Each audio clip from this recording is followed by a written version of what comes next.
Balmain just lost the man who made it matter. For 14 years, Olivier Rousteing turned a quiet Paris couture house into fashion's loudest brand. Sequins, stadium shows, the Balmain Army. We need to change, we need to push boundaries, we need to talk to the new generation. You need to make fashion relevant. That was always his mission, to make Balmain feel alive, current, unstoppable. But by the time he walked away in 2025, the magic had already faded.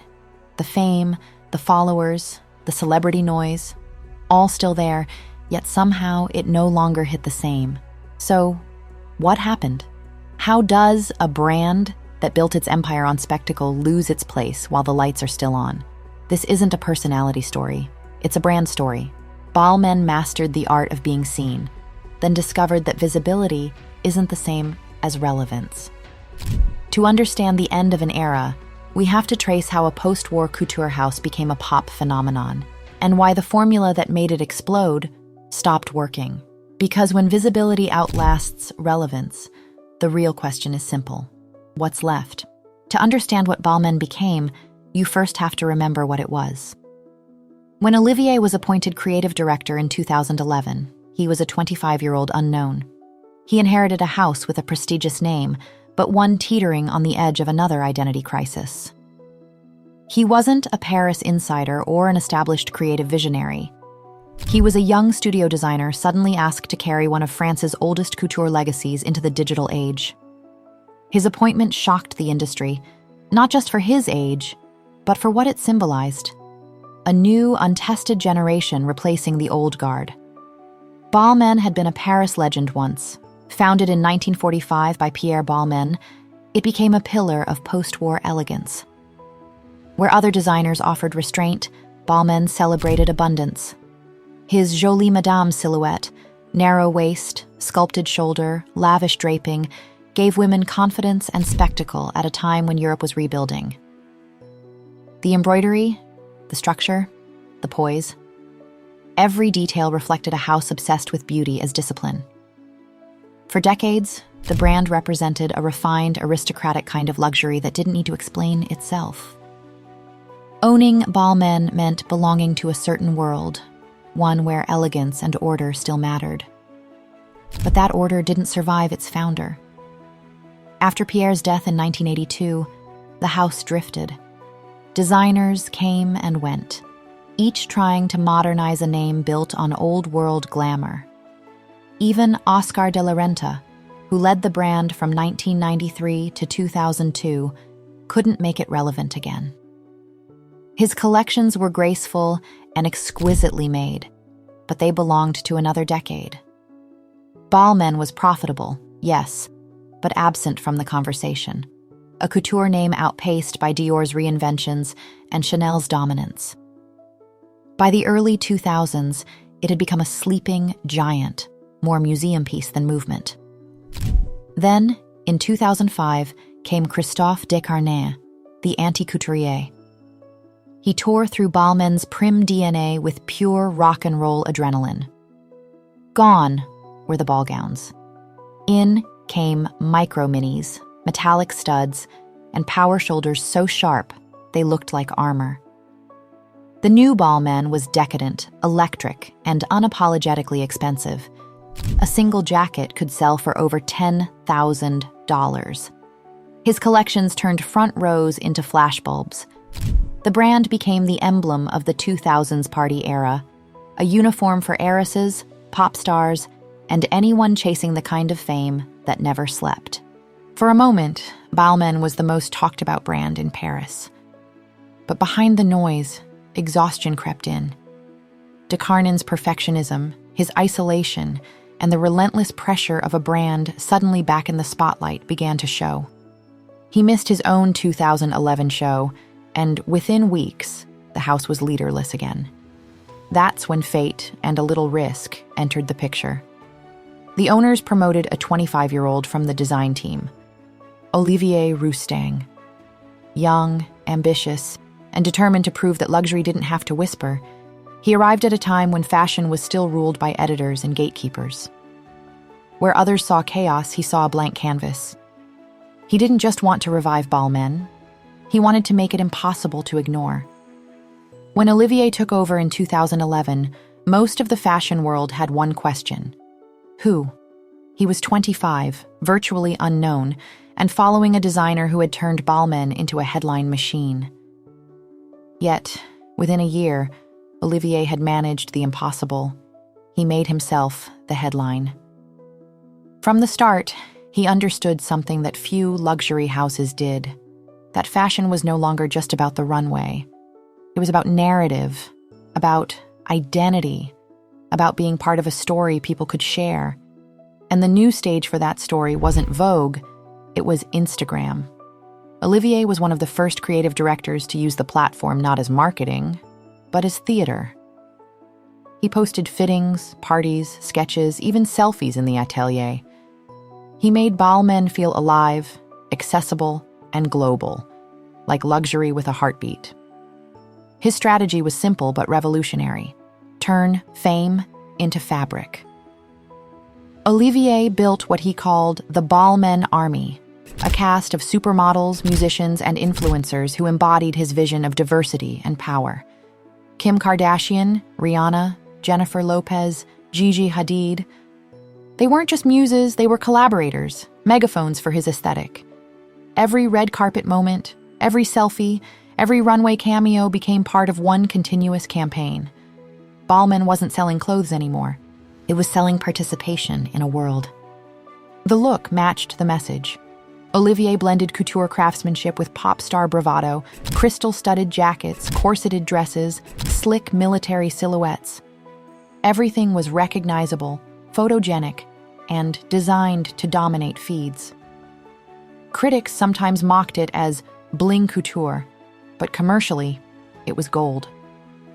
Within 5 years, Balmain's estimated revenue leapt from 30 million euros to over 300 million euros, and its stores multiplied across Asia, the Middle East, and the US. But what really set Olivier apart was how he redefined what a creative director could be. He wasn't the distant genius behind the curtain.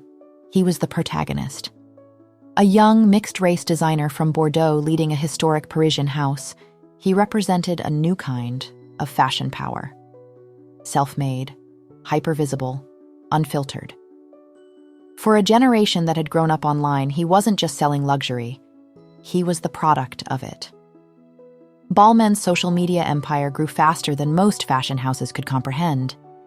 In 2015, Olivier designed a 44-piece collaboration with H&M that crashed websites and drew crowds around the world. It was more than a collection. It was proof that Balmain had broken through the velvet ropes of haute couture and into pop culture. For a while, the formula seemed unstoppable. Visibility equaled power, and Olivier had both. But underneath the glitter, another question began to form. How long can a brand live off the adrenaline of attention? By 2017, the formula that had once electrified Balmain was beginning to wear thin. The sequins still shimmered. The celebrity still filled the front row. But the surprise was gone. What had once looked fearless now looked familiar.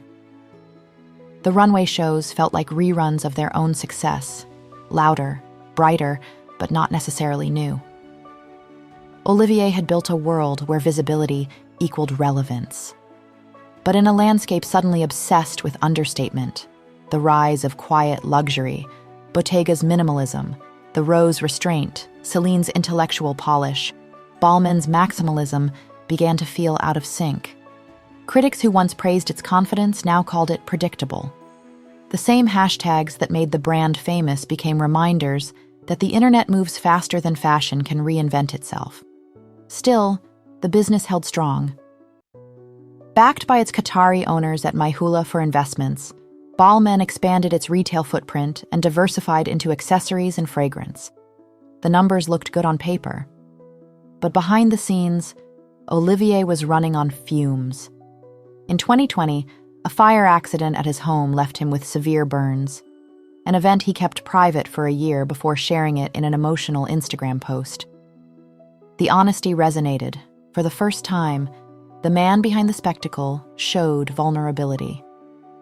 Yet it also revealed the cost of living inside a machine that demanded constant performance. Then came 2023, the year that felt like a metaphor. Just days before the Spring-Summer 2024 show, a truck carrying more than 50 Balmain looks was hijacked outside Paris. Olivier and his team had to remake the collection from scratch in under 10 days. The show went on, and the press applauded his resilience. But the story behind it, the chaos, the exhaustion, the endless expectation, felt like a mirror to the brand itself. Balmain was still glittering, but it had stopped evolving. Viral moments like Tyla's sand-sculpted gown at the 2024 Met Gala reminded the world of Olivier's brilliance. Yet they also underscored how rare that spark had become. The once fearless house now seemed caught between nostalgia for its own glory and uncertainty about what came next. Because once a brand trains the world to expect spectacle, anything less looks like silence. When the announcement came on November 5th, 2025, it didn't come from a press release. It came from Olivier himself. "Today marks the end of my Balmain era," he wrote on Instagram. 16 years, countless collections, and 1,000 headlines later, the man who had turned Balmain into a pop phenomenon was walking away. The official statement from Mayhoola, Balmain's Qatari parent company, was brief and polite, the usual talk of gratitude and new creative directions. But everyone in the industry knew this wasn't just another designer swap. It marked the end of one of fashion's longest and loudest chapters.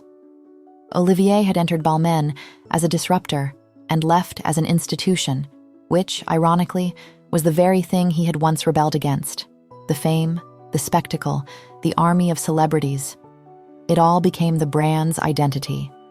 And once the industry moved on from the Instagram era he helped define, Balmain struggled to evolve with it. The house that had once set the tone was now chasing it.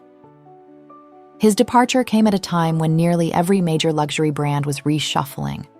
Gucci, Saint Laurent, Alexander McQueen, all had seen their creative leads step down within months of each other. The market was shifting, the audience was restless, and the era of celebrity-driven excess was losing its power. Olivier's exit wasn't a scandal. It was a sign of the times. But it also exposed how tightly his identity was woven into Balmain's DNA. For more than a decade, he was the brand, its face, its voice, its energy. Every campaign, every quote, every collaboration carried his fingerprint. Without him, Balmain suddenly looked exposed. There was no buffer between the name and the noise.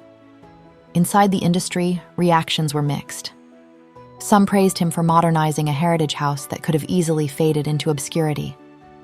Others whispered that he'd stayed too long, that Balmain had become trapped in its own formula. And maybe both were true.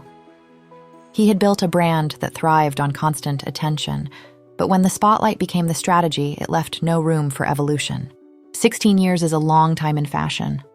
Long enough to build an empire, and long enough to watch it start repeating itself. And as Olivier walked away, he left behind more than sequins and shoulder pads. He left behind a question that hung heavier than the applause ever did. So, what happens when the man who made a brand matter finally runs out of things to say? Balmain's last Olivier show looked like business as usual. And that was the problem. The Spring-Summer 2026 collection, shown just weeks before his resignation, opened with sharp tailoring and sculpted corsets, but critics immediately noticed the déjà vu. Industry watchers described the collection as technically polished, but creatively repetitive, noting that it revisited many of his earlier signatures. The brand's once star-studded front row has become more restrained in recent seasons, reflecting fashion's quieter tone. For a brand built on noise, the silence around that show said everything. Olivier's departure in November 2025 marked the end of an era, but it also exposed a deeper truth. Balmain had stopped evolving. The house that once defined the social media generation was now lagging behind the platforms it helped shape. Analysts have long noted that Balmain's heavy investment in celebrity marketing and global expansion raised costs faster than its retail growth. In short, Balmain's engine of attention stalled just as the market's definition of luxury pivoted toward privacy, craftsmanship, and selective visibility. Now, the question isn't whether Balmain can be seen, it's whether it can be wanted. The brand faces a rare test, rebuilding not from hype, but from heritage and relevance. So can Balmain reinvent itself for a market that no longer runs on spectacle? Or is the age of the Balmain Army finally over? Thank you all so much for watching, and as always, I'll see you in the next one.